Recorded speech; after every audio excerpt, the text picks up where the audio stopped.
Hello student, आपका एक बार फिर से स्वागत है आपके अपने YouTube channel JMS coaching institute में। हम कक्षा 12वीं फिजिक्स हिंदी मीडियम का सिलेबस कर रहे हैं, जिसमें हमारी इकाई 2 चल रही है धारा विद्युत। उसके अंतर्गत हम सेल का टॉपिक हमने स्टार्ट किया है, उसकी 2 क्लासेस हो चुकी है।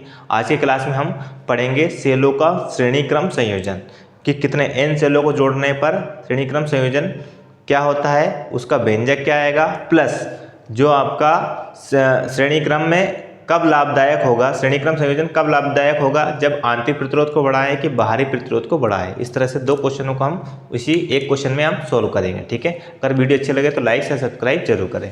देखिए क्वेश्चन क्या है आपका। क्वेश्चन इस तरह से आएगा, सेलों का श्रेणी क्रम संयोजन का व्यंजक ज्ञात कीजिए और ये संयोजन कब लाभप्रद होगा वो बताइए। ठीक है, तो देखो चित्र किस तरह से बनेगा। श्रेणी क्रम का मतलब होता है कि जितने भी सेल जुड़े हैं वो अलग अलग बिंदुओं के बीच जुड़े हैं तो श्रेणी क्रम, और अगर 2 बिंदुओं के बीच जुड़े हैं तो समांतर क्रम या पार्श्व क्रम। ठीक है, देखो ये सेल 2 अलग अलग बिंदुओं के बीच जुड़ा है, ये अलग 2 पॉइंट के बीच जुड़ा है और ये 2 अलग पॉइंट के बीच जुड़ा है। इस तरह से ये आपका श्रेणी क्रम हो गया। ठीक है ना। और कितने सेल जुड़े हमने 3, कम से कम हमने 2 से ज़्यादा तो जोड़ नहीं है, 3 जोड़ लिए। ठीक है, और इससे ज़्यादा कितने भी जोड़ सकते हैं, n सेल जोड़ सकते हैं। ठीक है ना।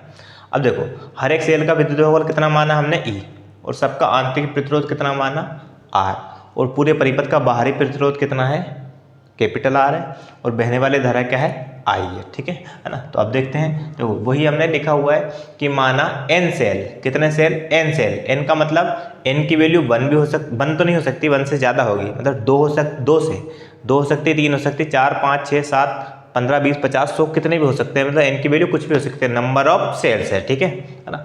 तो n सेलों को कौन से क्रम में, श्रेणी क्रम में जोड़ा गया है। प्रत्येक सेल का विद्युत बल कितना है, विद्युत वाहक बल कितना है, सॉरी प्रत्येक सेल का जो विद्युत वाहक बल है वो कितना है, E है, कितना है E, तथा आंतरिक प्रतिरोध कितना है, स्मॉल r है। ठीक है, इतना हो गया। अब हम स्टार्ट करते हैं सबसे पहले एक सेल का विद्युत वाहक बल, फिर पूरे सेलों की देखते हैं। ठीक है ना, चूंकि एक सेल का विद्युत वाहक बल, एक सेल का विद्युत वाहक बल कितना है, E, कितना है E। ठीक है, इसलिए कितने सेल जुड़े हैं, कितने सेल जुड़े हैं, इसमें n सेल जुड़े हैं। ठीक है, तो श्रेणी क्रम में जितने सेल जुड़ते जाएंगे विद्युत वाहक बल उतना गुना बढ़ता जाएगा। अगर 1 सेल जुड़ा है तो विद्युत वाहक बल E, 2 सेल जुड़े हैं तो 2E, 3 सेल जुड़े हैं तो 3E, 4 सेल जुड़े होंगे तो 4E। अगर श्रेणी क्रम की बात करूं, श्रेणी क्रम में जितने सेल जुड़े होते हैं विद्युत वाहक बल उतना गुना बढ़ता जाता है। ठीक है, तो एक सेल का विद्युत वाहक बल अगर E है तो कितने सेल, इसलिए n सेलों का, n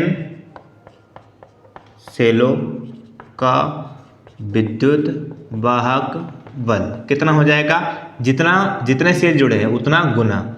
ठीक है, अगर 2 सेल जुड़े तो 2E, 3 से जुड़े तो 3E, 10 सेल जुड़े तो 10E, और अगर n सेल जुड़े हैं तो कितना हो जाएगा, NE हो जाएगा। ठीक है, फिर बात करते हैं आंतरिक प्रतिरोध की।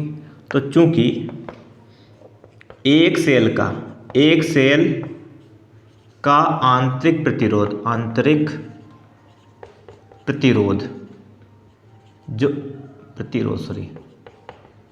एक सेल का आंतरिक प्रतिरोध कितना है, R होता है, हमने माना ही है। ठीक है, कि एक सेल का आंतरिक प्रतिरोध कितना है, R है। कितने सेल जुड़े हैं, n सेल जुड़े हैं, लेकिन कौन से क्रम में जुड़े हैं, श्रेणी क्रम में। श्रेणी क्रम में अगर जुड़े होते हैं तो प्रतिरोध भी उतना गुना क्या हो जाएगा, इंक्रीज होगा, मतलब बढ़ जाएगा। ठीक है, इसलिए कितने सेलों का, n सेलों का, कितने सेलों का, n सेलों का आंतरिक प्रतिरोध कितना हो जाएगा, इसका n गुना, जितने सेल जुड़े उतना गुना, तो n का, r का n गुना कितना हो जाएगा, nr हो जाएगा। ठीक है ना। अब बाहरी प्रतिरोध तक कितना है आपका, आपका कैपिटल R है। बाहरी प्रतिरोध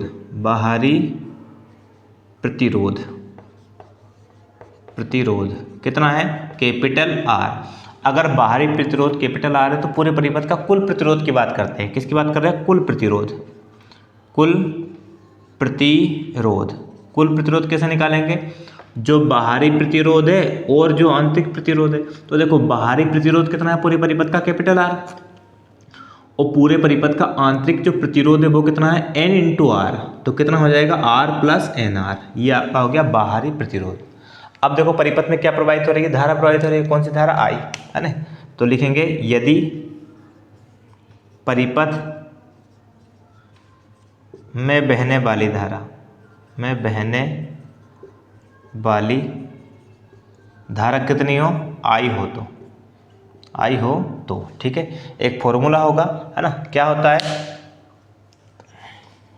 कुल धारा, कुल धारा बराबर फॉर्मूला होता है कुल विद्युत वाहक बल, कुल विद्युत वाहक बल, पिछले क्वेश्चन में हम लोग आया था पिछली क्लास में, ठीक है, बटे कुल प्रतिरोध, कुल प्रतिरोध, ये फॉर्मूला होगा आपका, ठीक है। तो देखो कुल धारा कितनी है, आई, बराबर कुल विद्युत वाहक बल, कुल विद्युत वाहक बल कितना है आपका, इसका देखेंगे तो देखो एक सेल का विद्युत वाहक बल ई और एन सेलों का एन से जुड़े हैं, इसका कुल विद्युत वाहक बल कितना हो गया आपका, एन ई, तो कितना हो जाएगा, एन ई बटे कुल प्रतिरोध, है ना।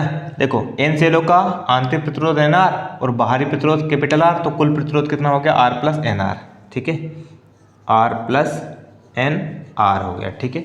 ये आपका व्यंजक आ गया धारा का व्यंजक, ठीक है ना।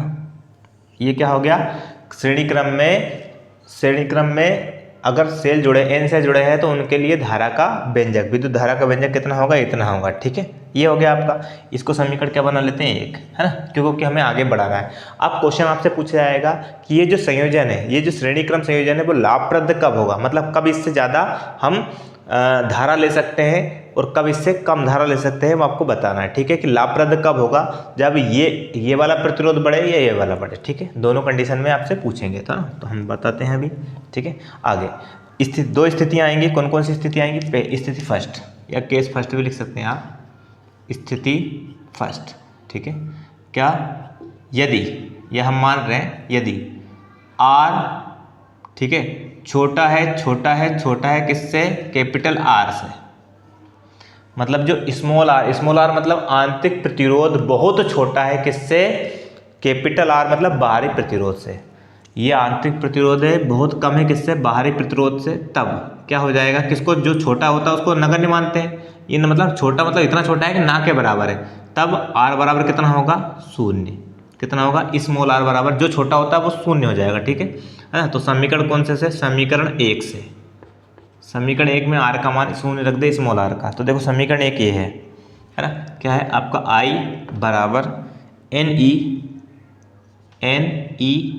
ठीक है, बटे कैपिटल आर तो आपका है इसे आपका यहाँ प्लस एन इंटू आर, तो एन इंटू आर की वैल्यू कितनी, 0, ठीक है। ये 0 हो गया तो ये पूरा 0 हो गया, तो आई बराबर कितना हो गया आपका, एन ई बटे आर, कितना हो गया, एन ई बटे आर, ठीक है।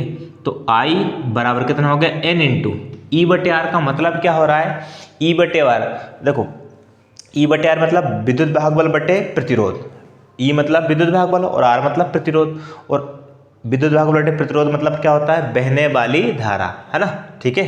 तो एन इंटू एक सेल से प्रवाहित धारा, एन इंटू एक सेल से प्रवाहित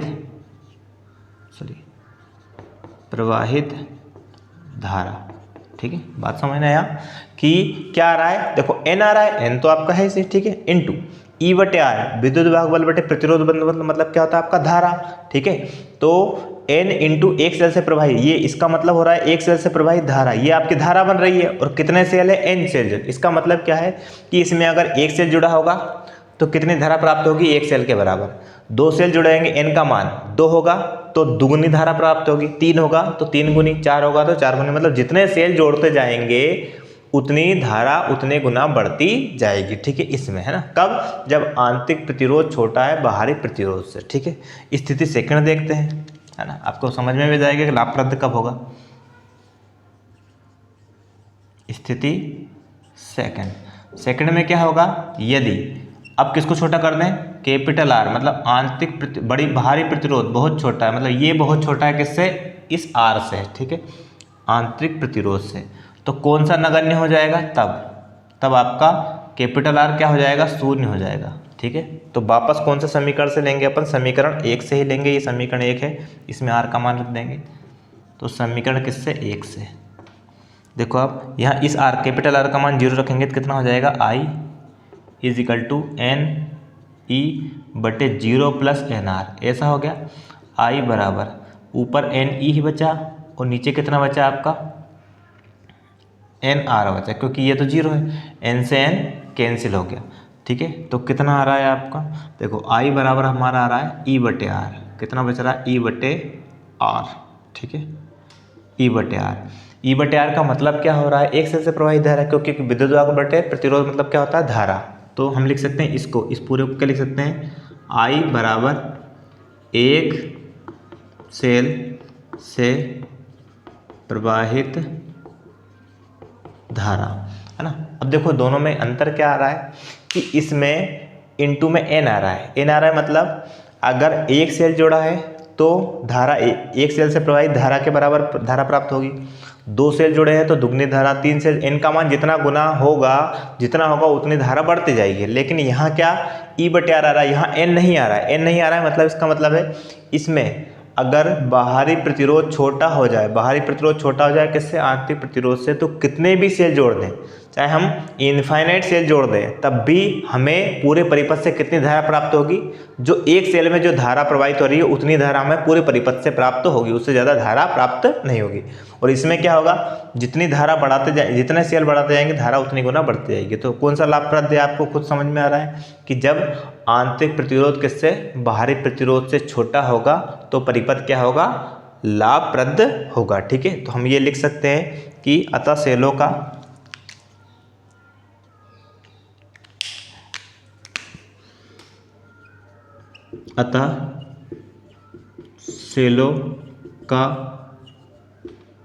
श्रेणी क्रम संयोजन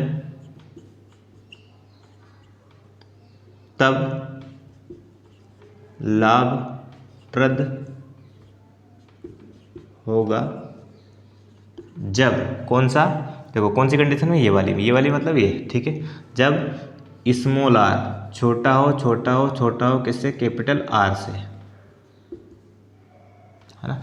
मतलब सेलों का श्रेणीक्रम संयोजन तब लाभप्रद होगा जब आंतरिक प्रतिरोध बहुत छोटा हो बाहरी प्रतिरोध से, तो हमें जो धारा है वो ज़्यादा मात्रा में मिलेगी, और अगर इसका उल्टा हो जाता है तो धारा कम मात्रा में मिलेगी। इस तरह से आपका क्वेश्चन ये पूछा गया था कि सेलों का श्रेणीक्रम संयोजन किसे कहते हैं। ठीक है, इसका चित्र तो बना नहीं था। उसके बाद आपसे पूछेंगे कि लाभप्रद कब होगा, तो देखो थोड़ा सा एक बार वो रिपीट कर देते हैं हम।